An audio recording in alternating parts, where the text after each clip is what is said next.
Hello everyone, good evening to all of you. Today I am going to teach about radioactive tracer and their application in biogenetic pathway. Okay. So firstly, before going to start this topic, firstly we will understand about what is the radioactive, and then you understand meaning of tracer. Already you know that tracer means path. To trace the path is known as tracer. So that means there is a technique which use the radioactive material to trace the pathway. That technique is known as radioactive tracer technique. Okay. So already you know that what is the radioactive, yeah, we can, what is the radioisotope. Before going to start with the radioisotope, firstly understand the meaning of isotopes. Okay.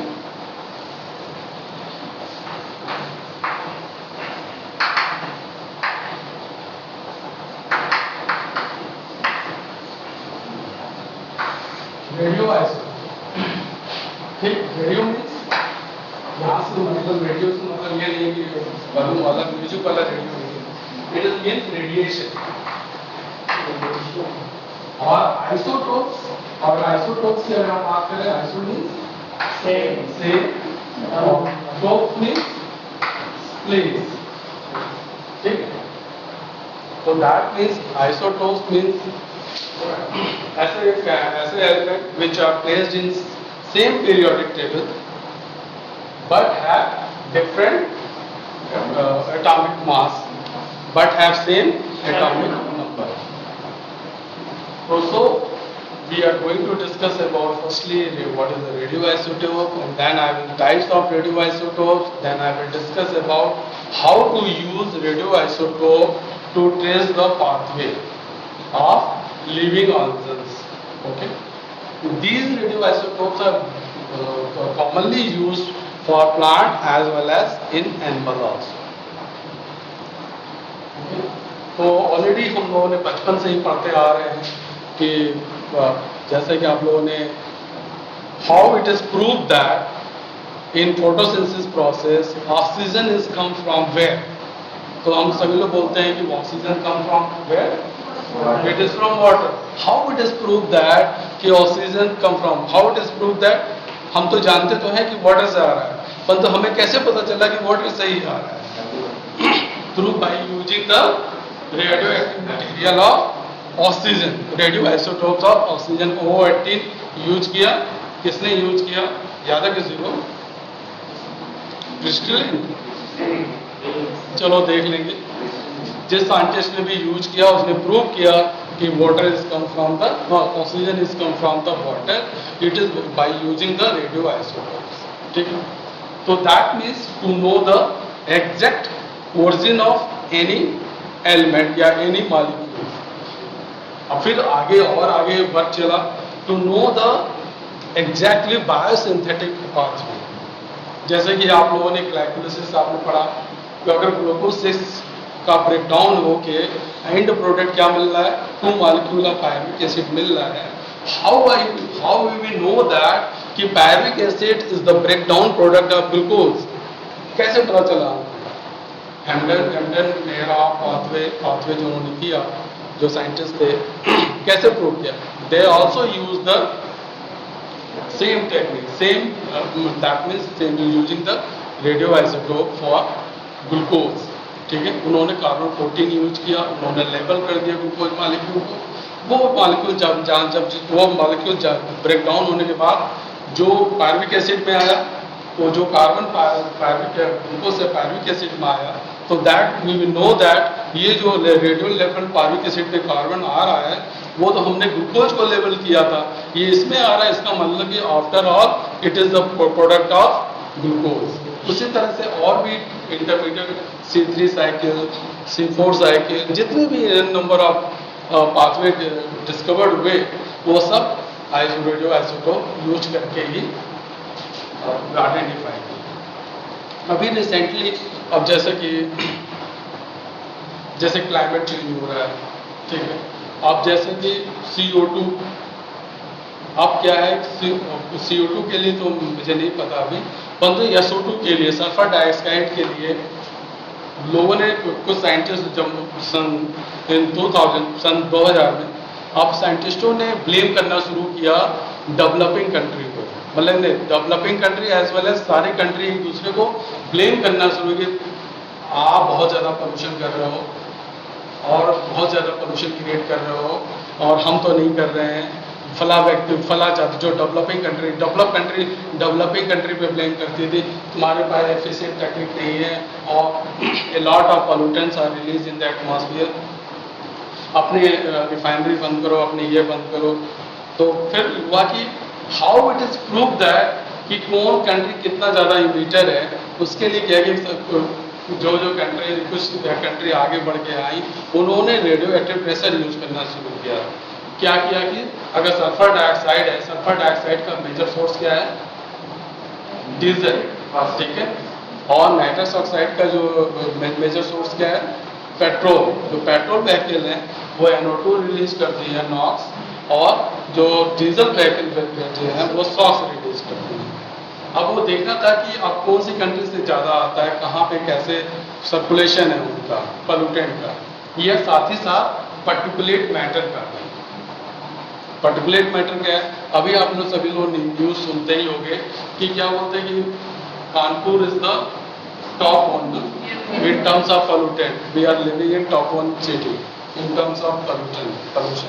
वो भी कौन सा pollution, particulate PM, particulate matter के terms में। वो भी कौन सा पार्टिकुलेट मैटर, PM 2.5।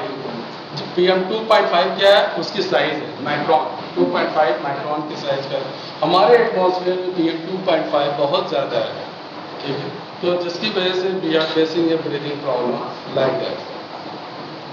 तो इसको कैसे पता चलेगा कि ये जैसे SO2 के लिए उन्होंने क्या किया कि कुछ अफ्रीकन जो साइंटिस्ट काम कर रहे थे, तो Virbhadra Ramanathan top one scientist in environment, ये इंडियन वर्जिन है जो US में सेटल्ड है, उनके साथ मैं काम कर चुका हूँ। तो उन्होंने एक्सपेरिमेंट किया अफ्रीका में, उन्होंने क्या SO2 गैस को ट्रेस रिलीज किया वहाँ से काफ़ी अमाउंट में, और उसको ट्रेस किया कि कहाँ कहाँ ये जा रहा है। तो विंड ट्रेजेक्ट्री पाथवे के माध्यम से उन्होंने पाया कि ये वो अफ्रीका से घूम करके वो इंडिया तक आ रहा है। तो it is by using the radio active material, ठीक है। अब इसमें हम लोग अभी पढ़ेंगे what is the radio isotopes क्या क्या है, कैसे लेबल्ड करते हैं, किस तरह के रेडियो आइसोटोप यूज किए जाते हैं, किस पर्पज के लिए यूज किए जाते हैं, और प्लांट्स के सिंथेटिक ऑर्गन्स जो हैं अकॉर्डिंग टू सिंथेटिक ऑर्गन कहाँ पे यूज किए जाते हैं, उसके बारे में पढ़ेंगे, ठीक है। तो ऑलरेडी हम लोग अभी ऑलरेडी डिस्कस कर चुके हैं डिफाइन आइसोटोप एंड डिस्क्राइब और define pressure technique, stable involvement pressure technique, method of pressure technique and application of pressure technique. अब दूसरी चीज यहाँ पे थोड़ा सा और मैं इसके साथ ऐड कर दूँ, सभी लोग जानते हो कि जो भी कार्बोहाइड्रेट सिंथेसाइज होता है after the product of photosynthesis, वो that is known as primary metabolites. फिर प्राइमरी मेटाबोलाइट से क्या बनता है, सेकेंडरी मेटाबोलाइट, ठीक है। Primary metabolites are directly involve in energy, secondary metabolites play an important role in defence, ठीक है। Secondary metabolites can never produce energy, ठीक है। प्राइमरी मेटाबोलाइट से जो सेकेंडरी मेटाबोलाइट्स बना, हाउ वी नो दैट कि ये प्राइमरी मेटाबोलाइट से ही बना हुआ है सेकेंडरी मेटाबोलाइट्स, तो इसको भी जानने के लिए हम लोग रेडियो आइसोटोप्स का यूज करते हैं, ठीक है। वैसे देखा जाए तो जो मेजर पाथवे होता है प्लांट्स में, ये 4-5 पाथवे हैं जिनके बारे में हम लोग पढ़ते हैं। Shikimic acid pathway, acetate malonate pathway, acetate malonate pathway, glycolysis TCA cycle, these are the major pathway, ठीक है।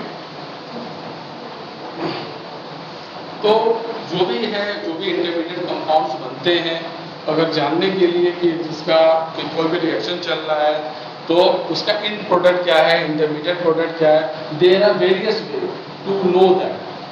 जैसे कि यूज ऑफ आइसोलेटर उस ऑर्गन को ही निकाल दे। वो ऑर्गन अगर सपोज दैट कि H2O2 का ब्रेकडाउन हो रहा है, H2O2 का ब्रेकडाउन कौन कर रहा है? जनरली पेरोक्सिसोम कर रहा है। ठीक, हम ऐसा करते हैं प्लांट्स के सेल से पेरोक्सिसोम सेल से ऑर्गेनल निकालते हैं। तो इसका मतलब कि दैट मीन्स क्या है, वहाँ पे H2O2 का कोई ब्रेकडाउन करने वाला तो है ही नहीं।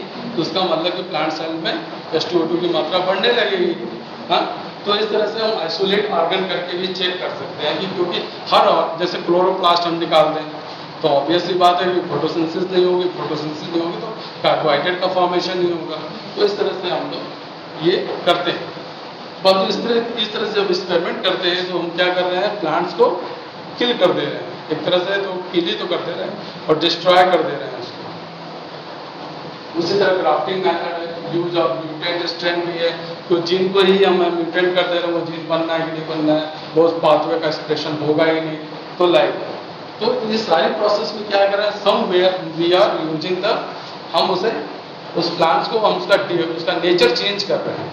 ठीक है, परंतु हम जब ट्रेसर टेक्निक यूज कर रहे हैं तो हम क्या कर रहे हैं, उसके पाथवे को उसको प्लांट्स को अफेक्ट उतना नहीं कर रहे हैं जितना कि ये तीन मेथड के थ्रू प्लांट्स अफेक्ट हो रहा था। अब रेडियो ट्रेसर टेक्निक में क्या कर रहे हैं, हम ओनली उसके एक मॉलिक्यूल्स के एलिमेंट्स को हम चेंज कर दे रहे हैं और रेस्ट ऑफ द और कोई चेंजेस नहीं, जिससे कि ट्रेसर टेक्निक के through we are get the exact pathway of any biosynthesis pathway. तो क्या है ट्रेसर टेक्निक, वो यू विल अंडरस्टैंड। तो just go through this definition.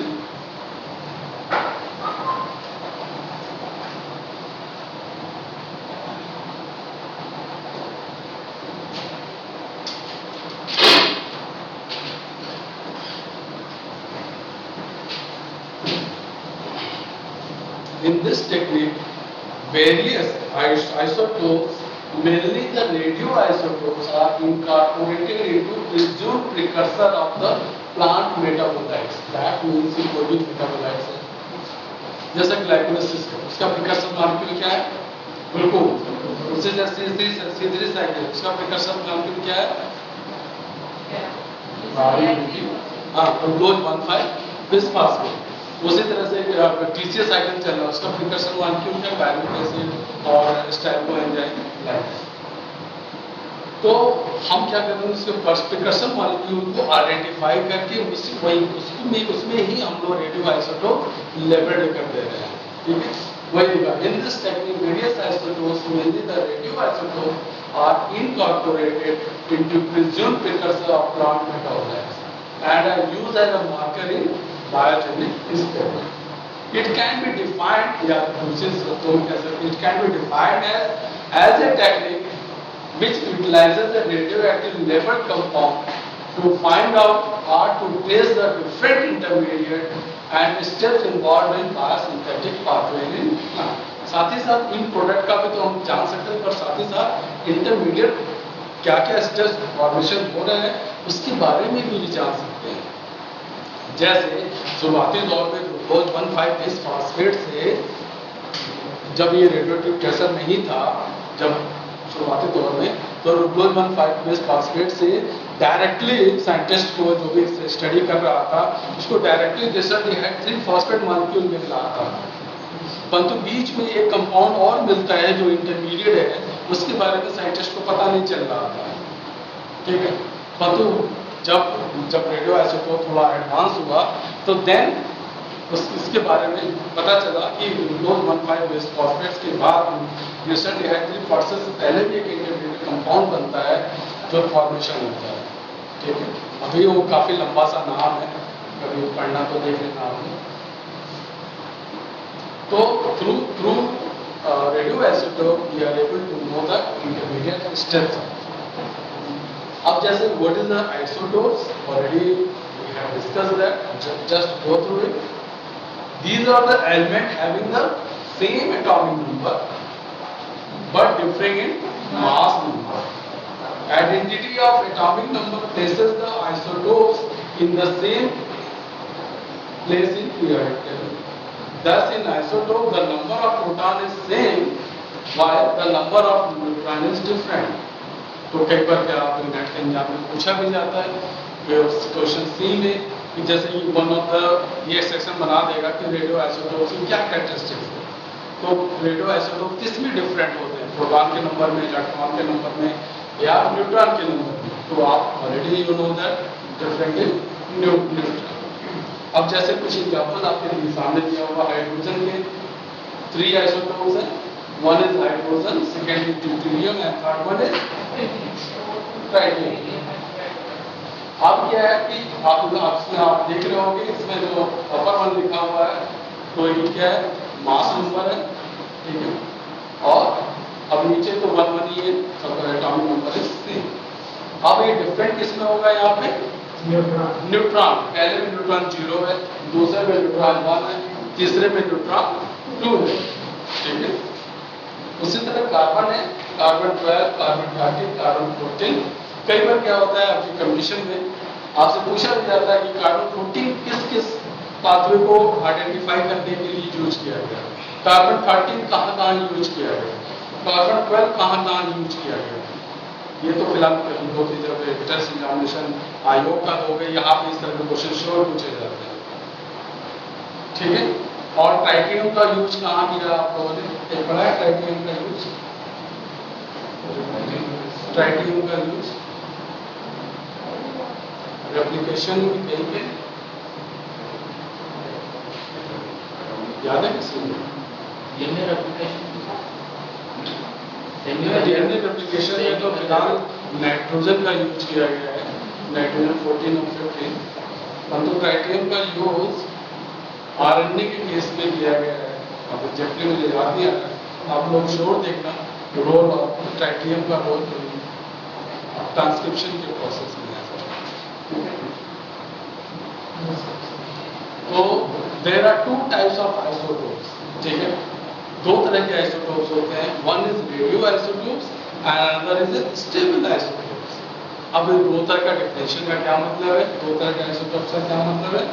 Radio पहले में क्या लगा हुआ है, रेडियो लगा हुआ है, और दूसरे वाले में स्टेबल लगा हुआ है। तो जो रेडियो आइसोटोप होते हैं वो अनस्टेबल होते हैं। वो क्यों अनस्टेबल होते हैं, बिकॉज उसमें जो होता है ना डिविएट करता है, हाँ, तो दैट मीन्स अनस्टेबल होते हैं, they radiate energy in terms of, जो रेडिएट एनर्जी करते हैं in terms of alpha beta and gamma, particular release करते हैं। तो ये अब क्वेश्चन भी पूछा जाता है, मैंने नोट नहीं किया है, ये भी क्वेश्चन पूछा जाता है कि विच of the following radio isotope emit beta particle, which of the following gamma, which of the alpha. तो वो भी थोड़ा सा ध्यान कर लेना, मैंने ऐसे मुझे याद है। Radio isotope decay with emission of radiation like alpha beta and gamma rays or neutron also, कुछ radio isotope neutron also release. Stable isotope does not involve of any kind of radiation, और second type है stable है, that means they do not release any kind of, but still they are used as a radio isotope। कहाँ पे use कर किया जाते हैं अभी मैं बताता हूँ। रेडियो आइसोटोप्स जैसे बायोलॉजिकल इन्वेस्टिगेशन के लिए हम तो जनरली जो यूज करते हैं आइसोटोप कार्बन एंड हाइड्रोजन, और मेटाबॉलिक स्टडीज के लिए sulfur, phosphorus, alkali and alkaline earth metals are used. For study of protein, nucleotide and amino acid के लिए nitrogenous compound compared to carbon, और protein, nucleotide and amino acid के लिए जो हम लोग isotopes यूज किए हैं नाइट्रोजन। यहाँ पे एम्फेसिस कर रहा हूँ क्योंकि ये क्वेश्चन पूछा जा चुका है कि for protein, nucleotide and amino acid के लिए which type of isotopes are used। तो आप कार्बन नहीं लिखना क्योंकि कार्बन बहुत ही कॉमन है और हर जगह कार्बन होता है। तो बी अवेयर दैट क्योंकि प्रोटीन है और अमाइनो एसिड है तो वहाँ पे नाइट्रोजन ऑलरेडी आप जानते हो, प्रोटीन है अमाइनो एसिड से प्रोटीन बना हुआ है, अल्कोलाइड में नाइट्रोजन रिंग होता है, तो वो सब उसको जाहिर सी बात है जिनका कंसंट्रेशन ज़्यादा होगा जिस भी एलिमेंट का कंपोजिशन, तो उस तरह के रेडियोएक्टिव प्रेशर आपको यूज करने चाहिए। फिर स्टेबल आइसोटोप्स में use for labelling compound as a possible intermediate अगर आपको स्टेबल आइसोटोप कब यूज करते जाते हैं, कब किए जाते हैं, जब ड्यूरिंग इंटरमीडिएट स्टेप को आइडेंटिफाई करने होते हैं, तब हम लोग स्टेबल आइसोटोप्स का यूज करते हैं। स्टेबल आइसोटोप का कब यूज करते हैं, जब हम लोग इंटरमीडिएट, अब क्या क्या स्टेबल आइसोटोप के क्या क्या एग्जाम्पल है, deuterium, carbon 13 and nitrogen 18, these are the example of stable isotope। तो ये भी आप रटे रहना, जो नेक्स्ट एग्जाम देंगे तो स्टेबल आइसोटोप के क्या क्या एग्जाम्पल है और रेडियोएक्टिव आइसोटोप के क्या क्या एग्जाम्पल।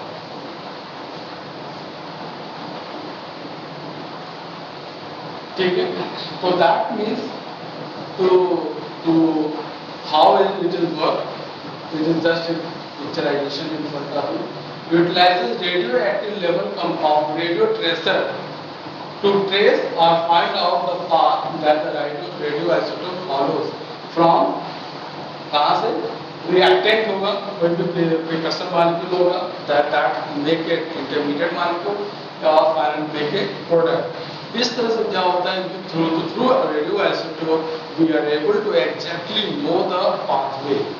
कई बार होता भी है कि जैसे कि आप जो नए नए हार्मोन्स डिस्कवर हुए, अब जैसे नए हार्मोन में तो ब्रेस्टोएस्ट्रॉइड, आई होप सो आप सभी लोग अभी यंग स्टेज में लगे आपको, और मेरे यंग का सेंस क्योंकि हमसे तो यंग ही होगा,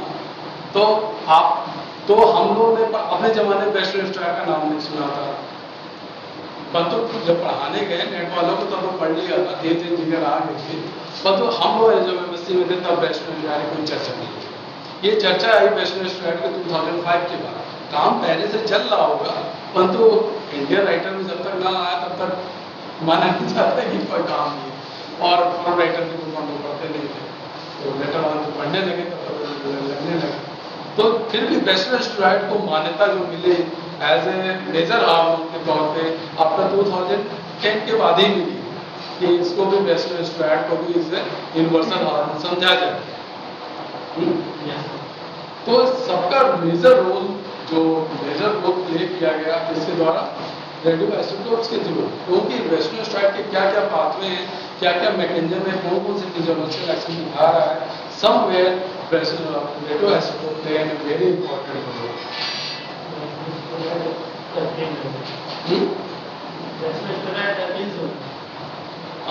डाइटरपेनाइटेड कंपाउंड तो है, स्टेरॉइडल इन नेचर के हैं, तो कैफीन कह देना सही नहीं रहेगा, इसके लिए नहीं हो, आप जिब्रेलिन के लिए यूज कर सकते हो, डाइटरपीन का बना हुआ है, तो ब्रेस्टोएस्ट्रॉइड स्टेरॉइड इन नेचर का है, ये बार क्रॉस चेक कर लेना, टर्पीन तो नहीं हो सकता क्योंकि ब्रेस्टोएस्ट्रॉइड।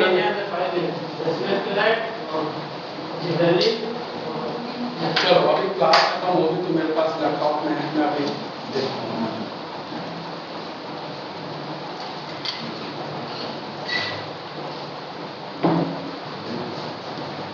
ठीक है, रेडियो ट्रेसर और वन और मोर एटम्स ऑफ रिज्यूम। अब ऐसा नहीं है कि वो जो भी प्रिकर्सर मॉलिक्यूल है वो या तो जैसे ग्लूकोज 6 कार्बन का बना हुआ है, आउट ऑफ 6 कार्बन में से किसी भी एक कार्बन को वो एज ए रेडियो लेवल किया जाता है, 1 या 2 लाइक।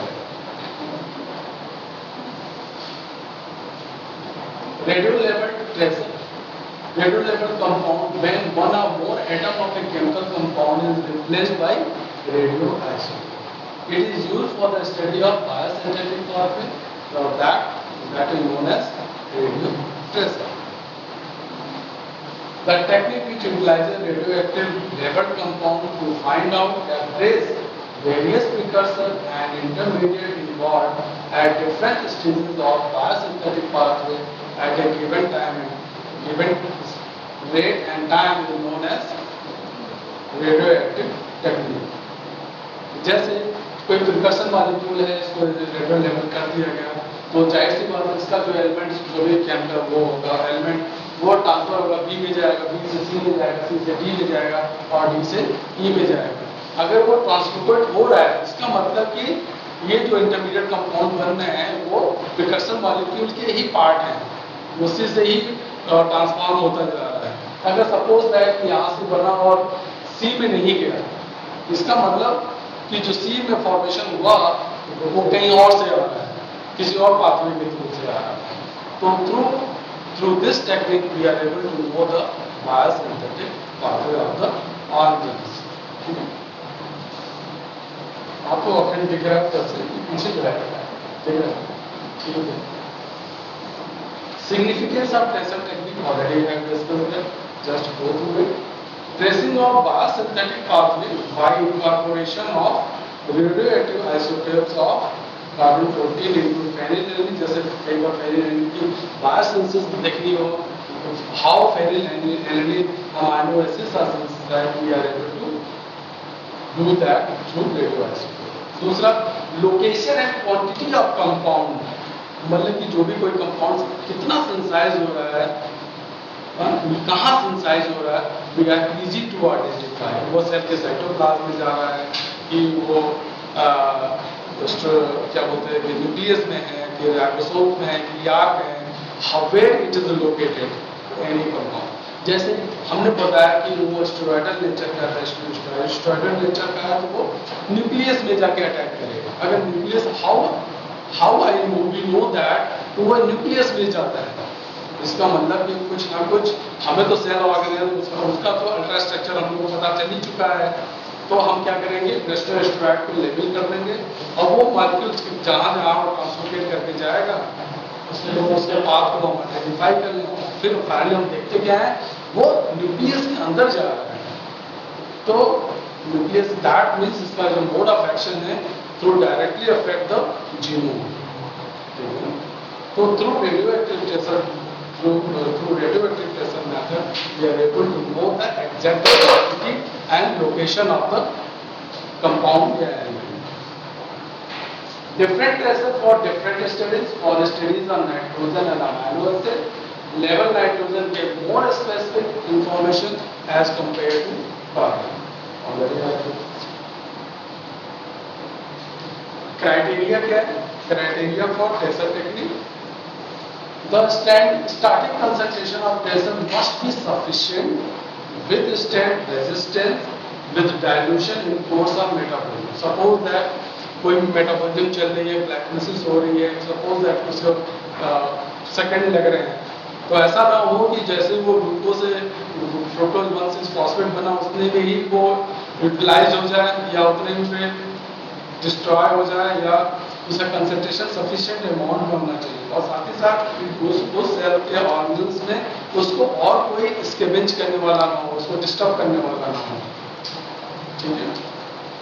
और ऐसा भी होना चाहिए कि थोड़ा ऐसा भी ना हो कि अनदर मॉलिक्यूल हायर कंसंट्रेशन में आ जाए तो वह डाइल्यूट ना हो जाए। प्रॉपर लेवलिंग, ठीक है। For proper labelling physical and chemical nature of the compound must be known. आप जो भी लेवल कर रहे हो उसका हमें physical nature, chemical nature must be known. नहीं तो अदरवाइज आपको आइडेंटिफाई करना, और जो नेचुरली कंपाउंड है और रेडियो लेवल कंपाउंड है उसमें आपको प्रॉब्लम होगी, ठीक है।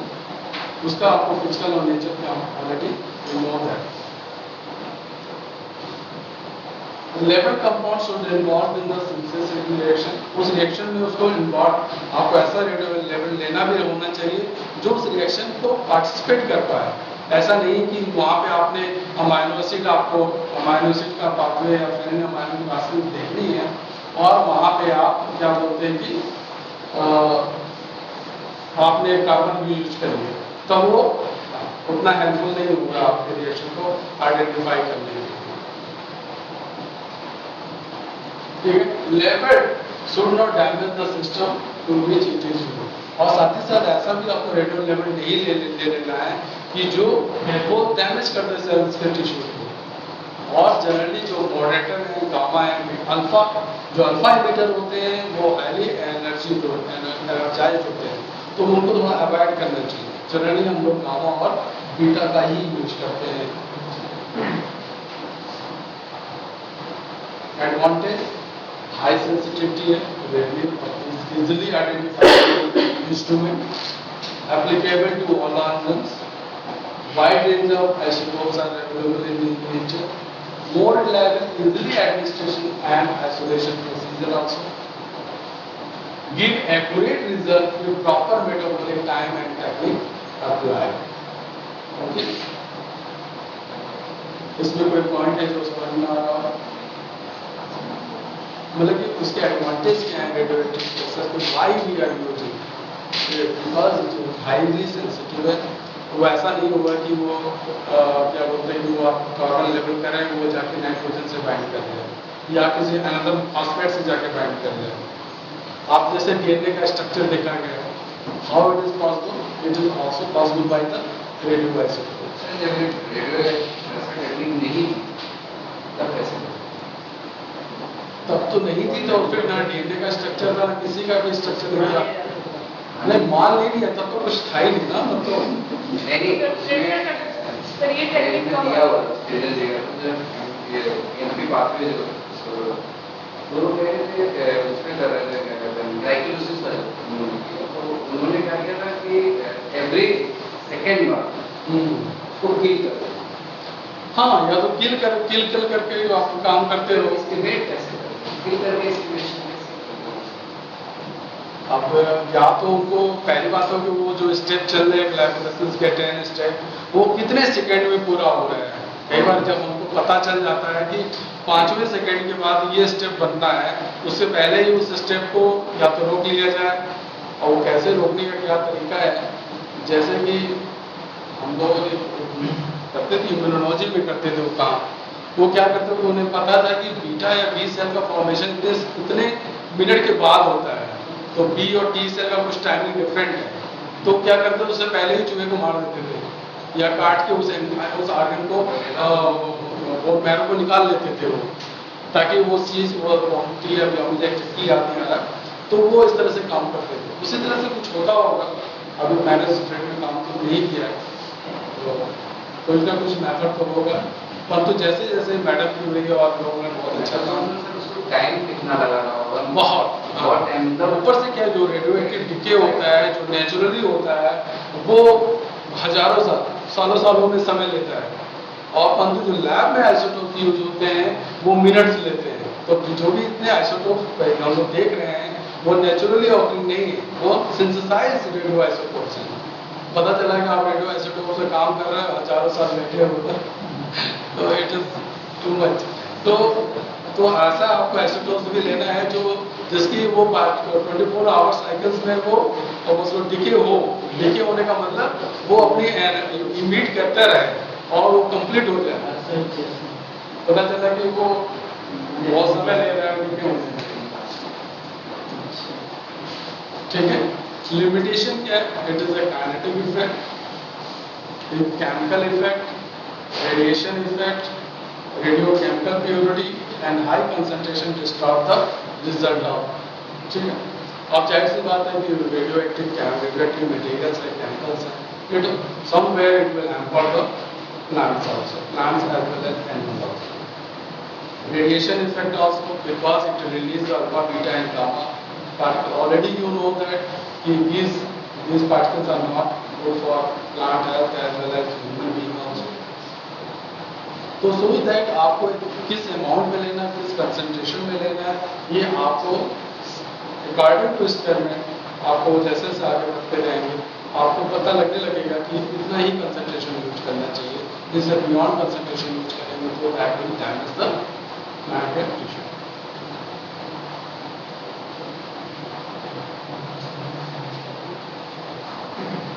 ठीक है, requirement of tester technique, preparation of the label compound. 3 stage में आपका रिक्वायरमेंट इसके कंप्लीट होती है। टेस्ट टेक्निक क्या क्या रिक्वायरमेंट? पहला preparation of the labelled compound, second introduction of the labelled compound into A biological system. पहला बात है कि किसी भी प्रिकॉशन मॉलिक्यूल को आपको क्या करना है, प्रिपेयर करना है। दूसरा लेबल करने का काम करना है। तीसरा काम क्या है? Separation and determination of labelled compound in various biochemical fraction at a later time. तो जो भी आपने लेबल किया हुआ है बायोलॉजिकल सिस्टम में वो समय के बाद या पर्टिकुलर टाइम के बाद जो केमिकल रिएक्शन कंप्लीट हो जाए तो उसको आपको आइडेंटिफाई करना है, डिटरमाइन करना है। ठीक है। सो 3, तो सबसे पहले हम लोग स्टेप बाय स्टेप पढ़ेंगे हम लोग। फर्स्ट स्टेप क्या है? Preparation of the labelled compound. तो 3 मेथड है, और भी मेथड है जो हमने कुछ नोट किए हुए हैं। कौन कौन से मेथड है जिसके थ्रू हम लेबल्ड करते हैं? तो पहला लेबल करने का तरीका है कि क्लोरेला एल्गी है, उसको हम लोग कार्बन 40 के रेडियोएक्टिव कार्बन 40 CO2 के एटमॉस्फेयर में ग्रो करते हैं, जिसके उसके मॉलिक्यूल जो होते हैं वो जो भी जहाँ जिस भी पाथवे को आइडेंटिफाई करना है, आप सपोज लाइक देखनी है या जो भी टीसी साइकिल देखनी है, तो अकॉर्डिंग टू पाथवे हम लोग उस तरह का रेडियोआइसोटोप यूज करते हैं। आप जैसे कि मैं बताता हूँ, और जैसे कि सेकेंड मेथड है, द ट्राइटियम लेवल compounds are commercially available. That means कि ये आपने बताया ना, नेचुरली आती नहीं है, ये कमर्शियली लैब सिंथेसाइज्ड है ये radioisotope. Titanium leveling is affected by catalytic exchange in aqueous medium by hydrogenation of unsaturated compound with tritium gas. Tritium is a pure beta emitter. Tritium जो है, जो रेडियोआइसोटोप है हाइड्रोजन का, कौन सा emitter है? वो बीटा एमिटर है। ये याद रखना आपको। It is a beta emitter of low intensity and its radiation energy lower than carbon 14. ठीक है। तो कई बार भी पूछा जाता है कि किसी स्टेप में हम कार्बन 14 का यूज करके हम ट्राइटियम यूज कर रहे हैं, क्यों? क्योंकि ट्राइटियम की जो एनर्जी है वो लोअर है, बीटा एमिटर है, और कार्बन 14 जो है अल्फा एमिटर है। तो इसलिए हम लोग ट्राइटियम इज प्रिफरेबल। और जो तीसरा मेथड है लेवल करने का, प्रिपरेशन करने का, by the use of organisms जैसे methyl magnesium bromide labeled with carbon 14 CO2. In this way we synthesize the acetic acid. ये जो है कंपाउंड मैंने लिखा है 14 ऊपर जाना चाहिए था, क्योंकि ये लेवल को synthesise the radio labelled acetic acid. Acetic acid भी कई पाथवे में कॉमन है, तो इस तरह से हम लोग लेबल द एसिटिक का काम को एसिटिक एसिड को लेबल करना है bye using the carbon 14 CO2। ठीक है, ये हो गया पहला प्रिपरेशन ऑफ लेबल कंपाउंड। दूसरा काम करना है introduction of the label compound in a biological system. ठीक है, the dose given for short period at specific site at correct time through various method depend on plants biosynthetic pathway. जैसे कि root feeding, जब हम root feeding मतलब that means जो भी हम लोग रेडियोआइसोटोप दे रहे हैं, कब दे रहे हैं? जब प्लांट्स का वो बायोसिंथेटिक पाथवे आइडेंटिफाई करना है जो रूट में हो।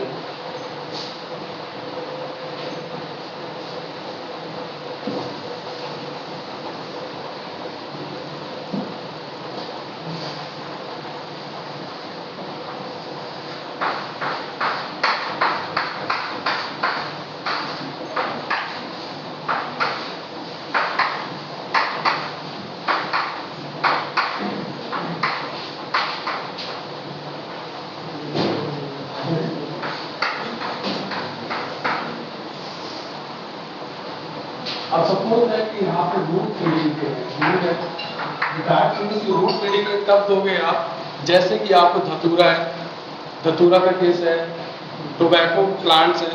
टोबैको का प्लांट जो होता है ऑलरेडी आप ना जानते हो कि टोबैको से क्या निकलता है? निकोटीन। जो निकोटीन सिंथेसाइज होता है, कहाँ सिंथेसाइज होता है? रूट में। हाउ वी नो दैट कि जो निकोटीन है और धतूरा के केस में एट्रोपिन है, वो सिंथेसाइज रूट में हो रहा है। हाउ वी नो दैट कि रूट में ही हो रहा है, और उसका पाथवे क्या है? तो इसका मतलब जो रेडियोआइसोटोप तो ऐसा नहीं कि आप लीफ में लेवल करोगे, आपको लेवल करने के लिए कहाँ जाना पड़ेगा? रूट में ही लेवल करो। तो इस तरह के मेथड को क्या कहेंगे? Root feeding method. ठीक है। तो दूसरा स्टेम फीडिंग। आप सपोज दैट कुछ कंपाउंड ऐसे हैं जो स्टेम में सिंथेसाइज हो रहा है कंपाउंड। ठीक है, जैसे कि आप जितने एपोसाइनेसी के मेंबर हैं, यूफोर्बिएसी के मेंबर हैं, इनके स्टेम जो होते हैं हॉलो होते हैं, तो उनमें वहाँ पे हम जो ट्रीटमेंट देते हैं वो क्या बोलते हैं कि आपको हाँ डायरेक्टली जो स्टेम में ट्रीटमेंट कर देते हैं तो वो स्टेम फीडिंग हो गया। डायरेक्ट इंजेक्शन मेथड, ठीक है, तो direct injection method that means कि कई बार हम लोग इंजेक्शन भी लगा के करते हैं।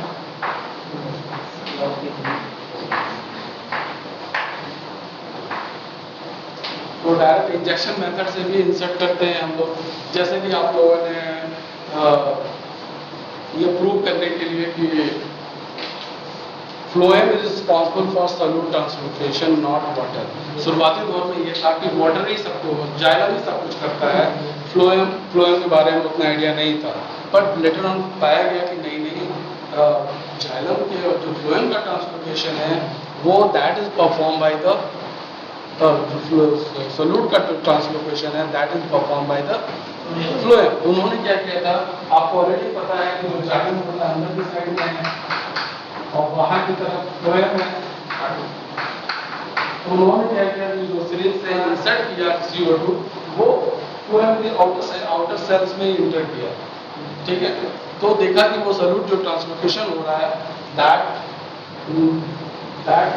जब उन्होंने जो टेक्निक के थ्रू जो आइडेंटिफाई किया तो दैट दे ऑब्जर्व दैट जो भी आउटर साइड में ही हमें मिल रहा है, अंदर की साइड में सोल्यूट नहीं जा रहा है, तो दैट प्रूव दैट की solute translocation phloem is responsible.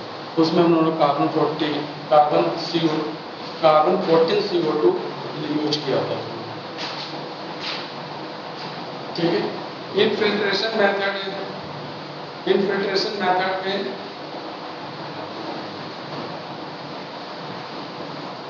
मतलब कि दैट मींस इसमें इंसेक्ट इनफिल्ट्रेट कराया जा रहा है, तो दैट मींस उसमें कॉटन हीट का जैसे यहाँ पे है प्लांट से, तो यहाँ पे क्या है साइड में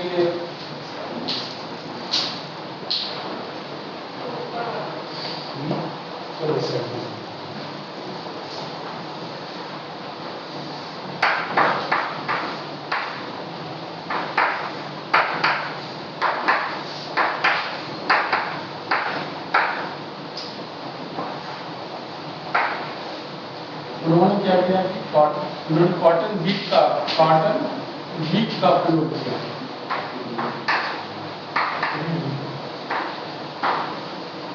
कॉटन हीट और यहाँ पर रेडियो लेवल आइसोटोप यूज किया, यहाँ पे कट मारा और यहाँ से जो ये कॉटन हीट मतलब कि जो हम लोग पूजा करते हैं ना जो बत्ती बनाते हैं रुई की बत्ती, तो उसके थ्रू से अटैच कर दिया, यहाँ से सक करके इसके स्टेप पे रेडियो लेवल हो रहा है।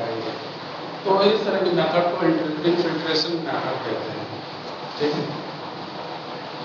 फिर फ्लोटिंग मेथड में सपोज दैट कि किसी लीफ को जैसे कि साइटोकाइनिन का रोल देखा गया, एक साइटोकाइनिन को लेबल कर दिया गया और एक में लेबल नहीं किया गया, तो ये देखने के लिए कि क्या बोलते हैं कि वो साइटोकाइनिन का पाथवे क्या क्या है, कहाँ जा रहा है साइटोकाइनिन प्लांट्स के बीच में, क्योंकि साइटोकाइनिन का रोल साइटोकिनिन में है, तो उसके और साथ ही साथ ये cytokinin delay the senescence also, उस केस में भी तो फ्लोटिंग मेथड का यूज किया गया। वहाँ पे क्या किया गया, रेडियो लेवल आइसोटोप है, इसके अंदर पत्तियां छोड़ रख दी गई और उसके बाद वो कुछ मिनट्स के बाद वो देखा रेडियो लेवल, उसके बाद उसको आइडेंटिफाई किया गया थ्रू इंस्ट्रूमेंट के थ्रू, या स्प्रे टेक्निक आल्सो है, कई बार क्या करते हैं हम लोग स्प्रे भी कर देते हैं। ये सारी चीजें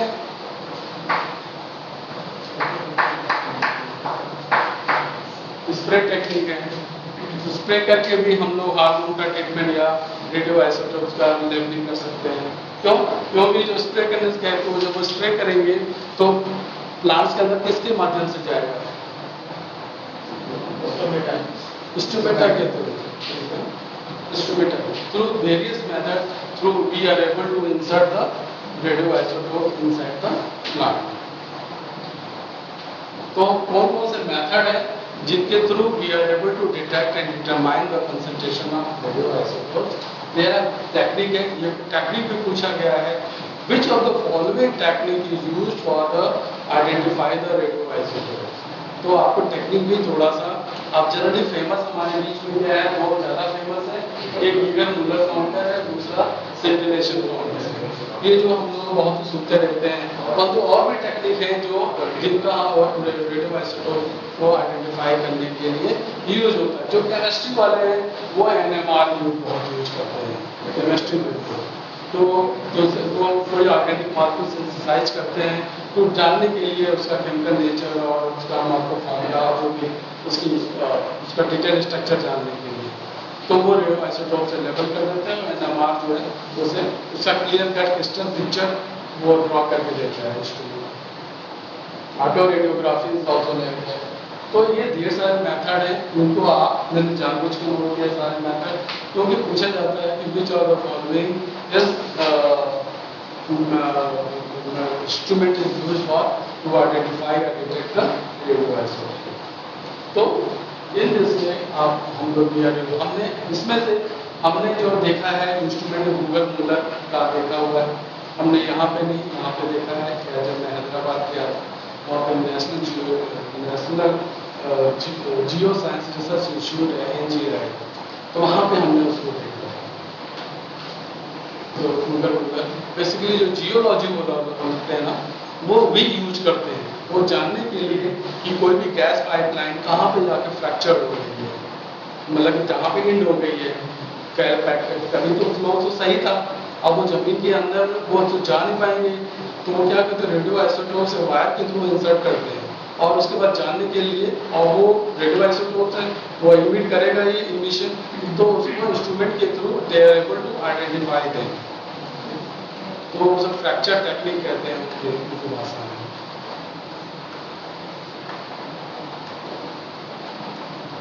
तो इन इसमें दीज आर द बेसिक हमने कवर करने की कोशिश की है। बहुत ज़्यादा इसमें बहुत ज़्यादा मतलब ये मैकेनिज्म और सब बताने की कोशिश नहीं कर रहा हूँ मैं, क्योंकि ये ऐसी टेक्निक है हम में से बहुत कम लोग यूज भी कर पाएंगे। तो इन्हीं शब्दों के साथ ये टॉपिक आज ख़त्म होता है।